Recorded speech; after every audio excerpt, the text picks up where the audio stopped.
नमस्कार YouTube family. आज आपण आपल्या किचन मध्ये बनवणार आहोत झटपट होणारी मॅगी. मॅगी इथे मी बॉईल करून घेत आहे. त्यामध्ये मी काहीही ऍड केलं नाहीये. पॅन मध्ये मी तेल गरम केलंय. त्यामध्ये मी जिऱ्याची फोडणी दिली आहे आणि हिरवी कापलेली मिरची टाकली आहे. त्यामध्ये मी कांदा टोमॅटो टाकून परतवून घेणार आहे.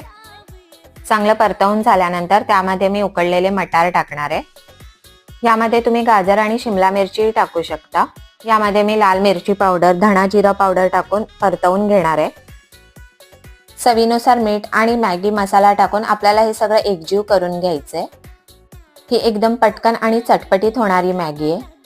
आता मी त्यामध्ये मॅगी ऍड करते आणि हे मी सगळं एकजीव करून घेणार आहे.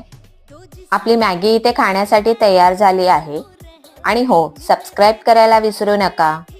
Please like, share and subscribe my channel and click the bell icon. Thank you.